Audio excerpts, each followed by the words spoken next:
My guest today is Jacqui Phillips. She's an American TV and radio host, a celebrity makeup artist, an executive producer, a creator, public speaker, published author, and entrepreneur. Her radio show Reset debuted December of 2016, and her new book, Reset, A Spiritual Journey, was released in January. Jacqui's mission is to inspire others to be their best selves. She encourages others to break the shackles off their lives in order to walk in truth and embrace their unique, divine purpose. Welcome, Jacqui, to our show. Hello, thank you so much for having me. I'm so excited to be here. Well, you have set this word, reset. You have a radio show, Reset, and a book, Reset. What does it mean when you say to reset your life?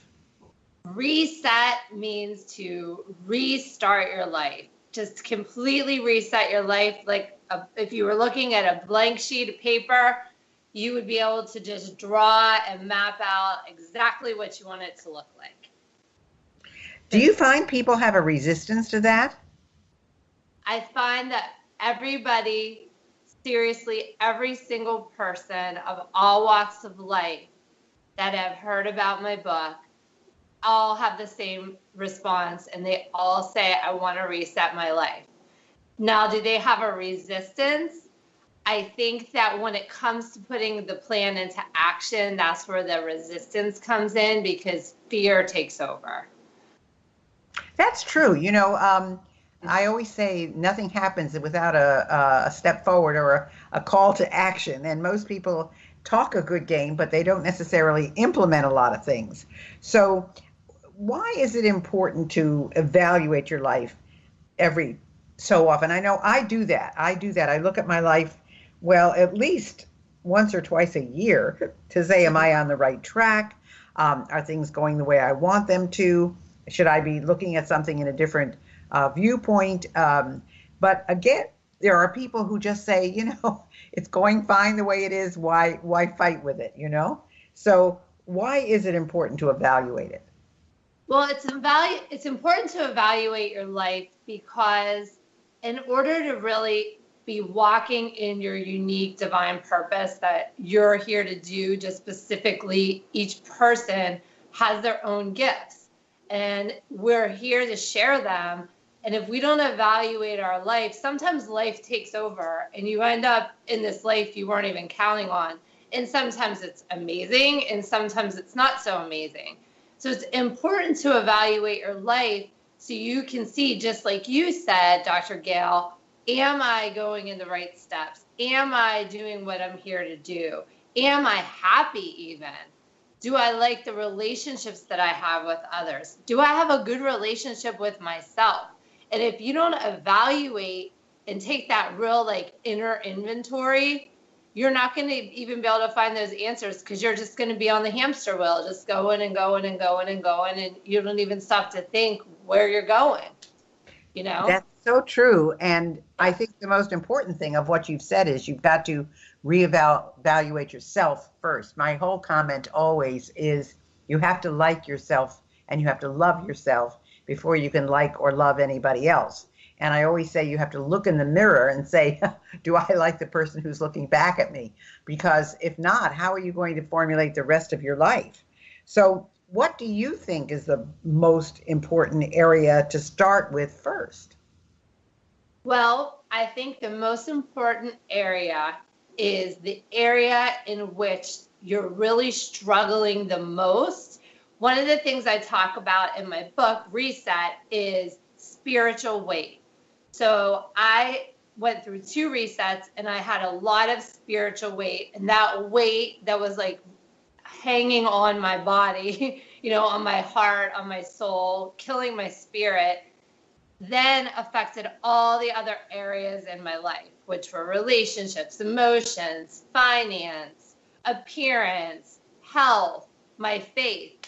And in order to decide what is that area that you need to fix, that's where that inventory of thyself comes in. You need to really examine your life and say, what is the area that is holding me back the most? what is the area that if I fix, then all the other things will have that domino effect, and then they'll effectively I'll be able to fix those other areas. So for instance, mine was my fitness and health, because I was always an athlete and I had the spiritual weight that I was carrying manifested into physical weight. And I really looked like I was suffering. I'd gained a lot of weight, but it wasn't only so much the fact that I had gained weight. It was just the way I looked, how I was carrying myself. You could see that I was really struggling. So for me, I said, if I can get my body back, I'll get my mind back, and then I'll be able to take on all the other resets I need to do. Because I agree with you, Dr. Gail, in order to really fly, which I talk about in my book, and those letters fly stand for, first love yourself. And then once you can do that, like for me as an old athlete, I'm always an athlete, right? You're always an athlete at heart. Then you feel that empowerment and you're like, hey, I got my groove back a little here. I can go after all these other things and I really can reset my life. But you have to find that one thing that you identify with, your inner strength, and then you'll have the strength to attack the other areas. Does that make sense? Oh, it absolutely makes sense because and we all come from different places. We all, for example, I started out as a singer and a dancer, and I was on stage all the time doing that. And then when I became a speaker, that was a substitute again for being on stage and performing. It was a form of performing and always exercise and so forth. And now, of course, I've got a lot of physical problems because I've had a lot of surgeries and my knees are bad. And now I've got to work a different kind of exercise to get what I need to get in. So you're always resetting is exactly what you're saying. But again, the aspect of looking at it spiritually is something that I have heard more and more and more of in today's world. Whereas 20 years ago, if you talked about this, it was really woo-woo. And I know. just didn't really go there because it just wasn't, we just didn't talk about it. And now in certain corporate environments, they're even talking about it. So you have a co-host on your radio show, Carl Romaine, and what areas other than what we've talked about do you focus on with your clients? Well, Sifu Carl Romaine is a master coach. And prior to that, his world was, he's a world champion martial artist. So he has a very diverse background in wellness, fitness, but also as a master coach, he coaches relationships, business, all the areas of people's life that need fixed. So we do cover all the different areas in my book, which I have 6 categories and some, but I'll tell you the 6 that we cover. And on our radio show, we talk about it. And then our digital show, we talk about it as well, which is on Facebook Live and YouTube. And the areas are your fitness and health, like we spoke about, your relationships, your emotions, because I find that your relationships and your emotions are 2 totally wildly different categories, even though we kind of like to blend them together. They kind of aren't, because your emotions are about you. You know what I mean? And you need to fix those in order to have better relationships. So we talk about those. We talk about finance, because obviously, for me, the strength came from me resetting my fitness. But a lot of people, their world revolves around their finances and money, and then that ruins all their other areas in their life, and that's why they need a reset. So we talk about finances a lot, and we talk about appearance, because how you look is a lot of times, most times, how you feel. I talk about it in my book, Reset. I'm a celebrity makeup artist first. That was, that's been my parlay into entertainment all these years. And so I was able to be fortunate enough to fake my looks, but that's not always good either, because really you can see if someone's insides are matching their outsides. So we talk about that a lot. And then finally, we talk about faith a lot. You know, someone's faith, and not from a religious aspect, but their faith. Do they, you know, have a faith? Do they have hope? Do they come from that source where they look to God to help them, as opposed to doing everything on their own and feeling like they, you know, there's no reason to even try? So we talk about all those different areas, and then some. You know, they all spin into other little topics too.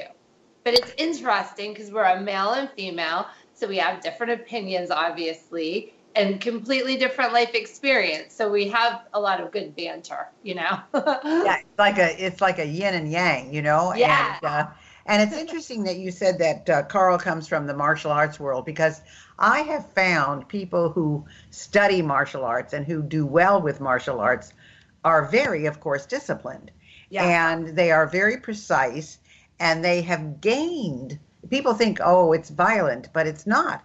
No. They've gained a spirituality there. They've gained a control of their body and of their mind. So it's very interesting, because once you have that, you can pretty much do anything that you want. And when you talk about resetting, you know, you've given us 6 or 7 different categories. Can you do a partial reset? Absolutely. You can do a partial reset every day of your life. I mean, here's a very simple one, but like yesterday, I had to go to a friend from work, her son's baby shower. And there was a lot of like goodies there to eat. And so I was like, today I'm going to cheat a little bit. And tomorrow I'll reset and I'll go back to my normal clean eating and whatever. It doesn't always have to be this remodel of your entire house. You know what I mean? Sometimes it could just simply be like, I've been working a lot. I need to get some rest. I need to reset so I can feel balanced. I'm feeling a little off kilter. You know, it can be, you know, I haven't been working out enough. I need to like start walking, or I've been spending way too much money. I need to like reel that in a little bit. Or I've been fighting with my husband too much. We need to talk about this and find a little compromise in our ideas and relationships. You know, it can be little things too. It doesn't have to be a complete life overhaul. I agree with you. You know, it's I don't think anybody should deprive themselves so much that they feel like a martyr, you know, and there are some people that do feel that way. And I have found people who have a weight issue, it's interesting, every one of them, including Oprah, says that, you know, when things get stressful, she takes it out by eating. Yes. And as I read more and more issues of people who have a weight problem, and I always think to myself, you know, they've got to be heavy for a medical reason, because how on earth could you gain that much weight? But they talk about when they get depressed or when they feel a certain way, they'll eat a whole loaf of bread or a whole box of cookies. And I think if I'm eating 3 cookies, I'm doing bad. So I know. So well, it's interesting that you say that. Well, it's true. And, you know, I touch upon it in the book about neural pathways. And it's that road that we travel. And that road is paved very deep because that's that go-to. So for someone like you mentioned, like Oprah or someone who turns to food, that's their go-to. That's the road they're always traveling down when things are emotional or they get stressed or whatever. So you have to create new roads in your life. So they're new pathways, and you have to drive down that road constantly. So you create a new, healthier habit for yourself. So for instance, instead of picking up the cookies, pick up a protein bar, and it's sweet and you get the satisfaction, but you're not doing the damage, and then you don't hate yourself. Because that's what happens too, is we do these bad behaviors and then we hate ourselves, and we do that self-loathing thing. Like, why did I do this? Why did I eat this? Why did I say that? Which only makes you eat more, you know? Yeah, it does. And then, or you're like, well, I might as well just go for it. I already did the damage. You know what I mean? It's interesting, though. I have to tell you, I I see people eating these protein bars, or let's not call them protein bars because most of them don't have as much protein as they have carbs. But Yeah. I can tell you, I've never found one I like. I just think Really? they all taste like dried wallpaper.